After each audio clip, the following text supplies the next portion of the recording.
everyone, Mike Wolf here. Thanks for tuning in. Today I want to talk about the U.S. economic outlook. And I'm not an economist. I guess I have to give a disclaimer for that. I'm not an economist, I'm not a lawyer, not an accountant, I don't know. You have to cover your butt every time you say something these days. But in any case, I'm going to tell you what I'm seeing because I'm on the front lines. I'm buying properties in the U.S. I've been doing it for a while. And I'm seeing a lot of things turning around, a lot of things changing. And I just want to fill you guys in on what I see every day, because the stuff you see in the media is behind the times. By the time they tell you things are good, it's already, they're talking about the past. It's already happened. So I'm going to tell you that, first of all, real estate follows a cycle. And when things are at the top, people are buying like crazy. You know, everybody knows you're supposed to buy low, sell high. Everybody knows that. But guess what? Money is readily available here. This is where the banks are lending.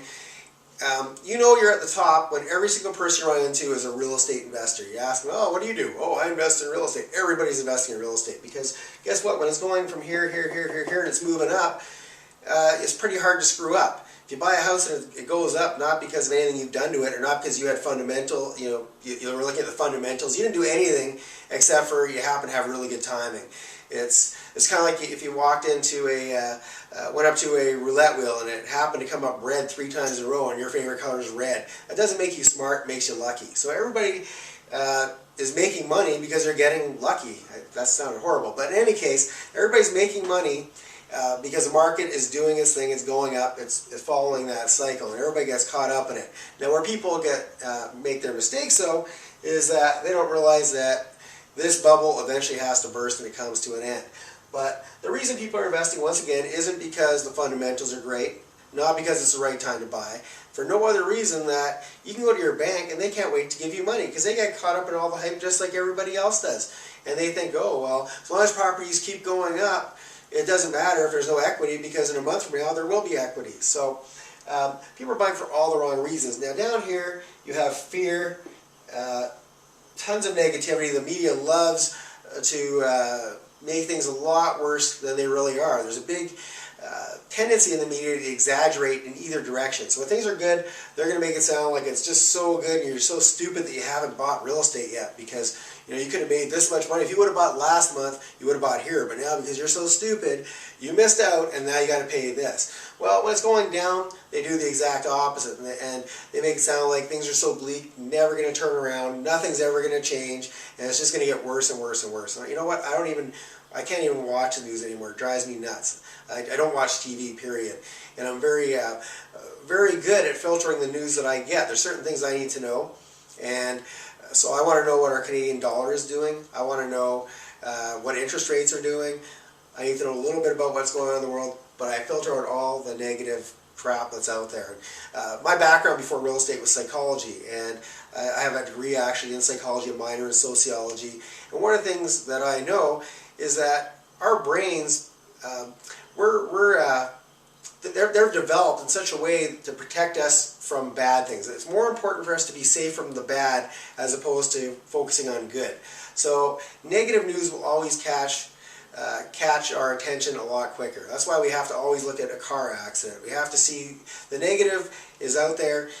Something gets alerted in our brain and it says, hey, there's some danger and we need to avoid this danger in order to survive. So that's allowed us to survive as a species all this time, is our ability to take a negative stimulus and avoid certain negativity. So when the news puts a really negative story out there, it catches our attention because we need to know this. Oh, well, I can't invest in the U.S. right now because it's going down the tubes and all this bad stuff is happening.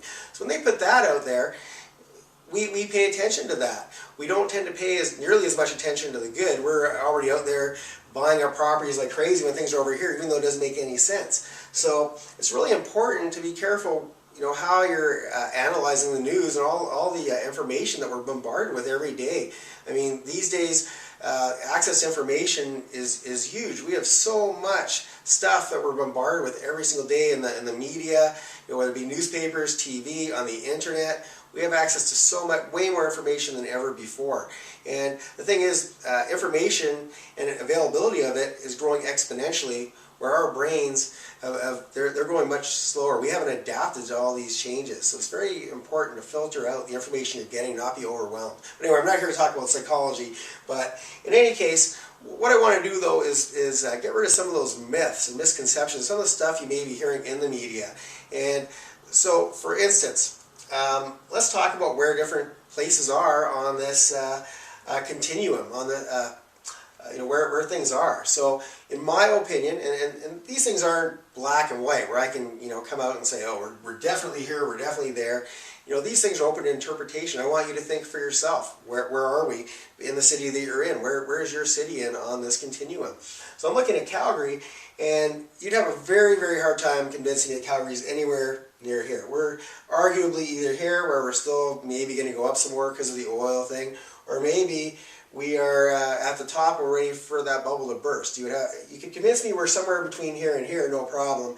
You'd have a very hard time convincing me we're down here. And this is where you want to buy your properties. When everybody else is fearful, that's where you get your opportunity to buy these properties for pennies on the dollar. That's where you get your deals.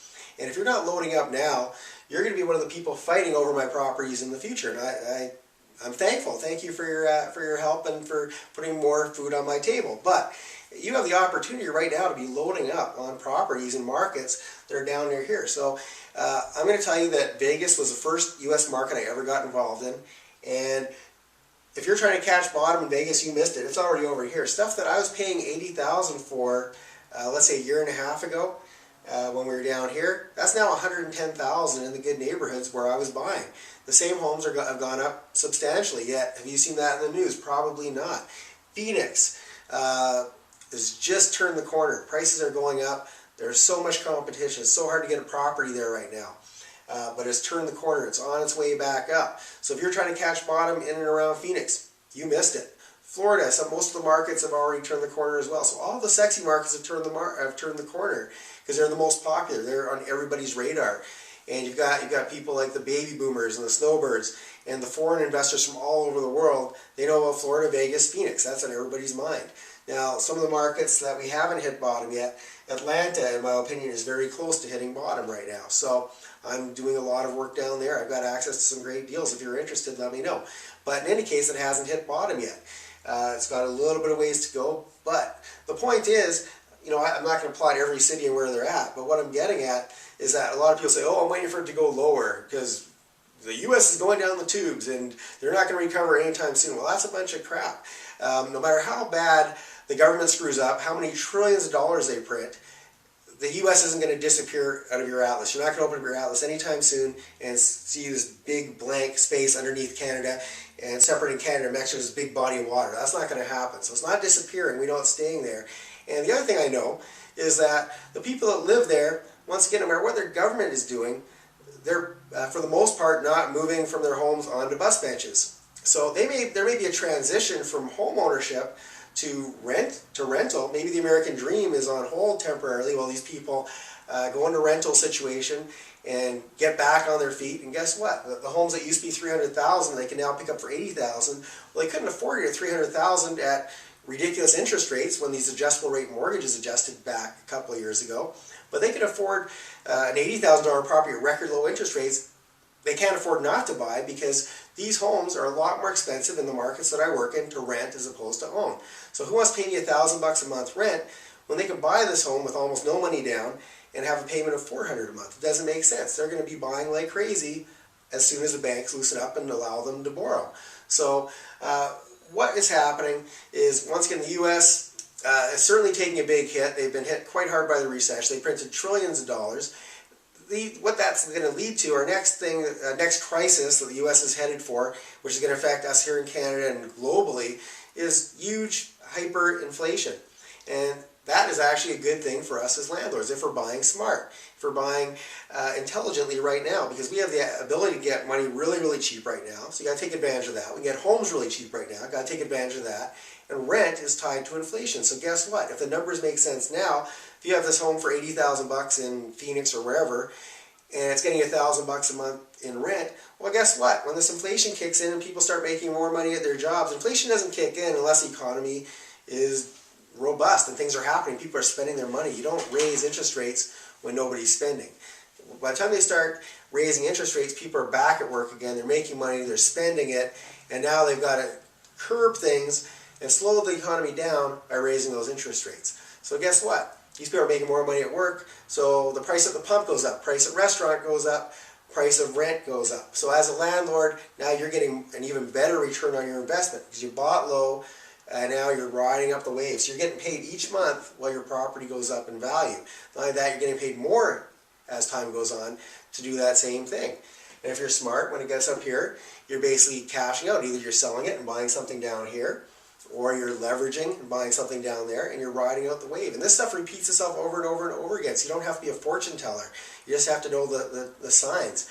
And so anyway, the U.S. is starting to turn around in the real estate sector, in a lot of the different markets. If you're doing your research before you pick a market, you already are looking at, are people working, or what's the job creation, are people moving here, what's going on?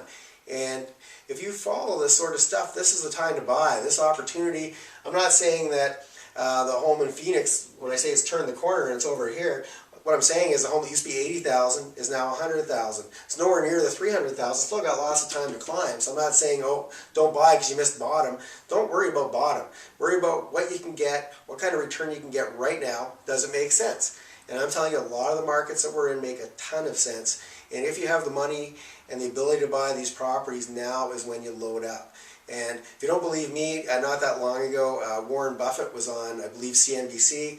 He came out and said if he had the manpower and enough property managers, he would buy several 100,000 single-family homes in the United States right now. And that's to me, it's common sense. But a lot of people who are skeptical are saying, if you don't believe me, listen to him.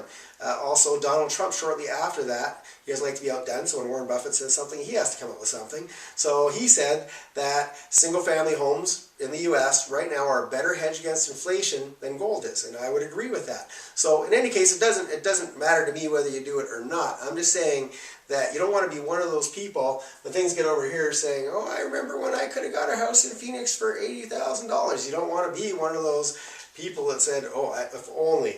This is your opportunity. I'm telling you that this is a time to do it. So if this is something you're thinking about doing, just know, like I said, the U.S. is going to be coming back. It's not disappearing. The people are still making babies.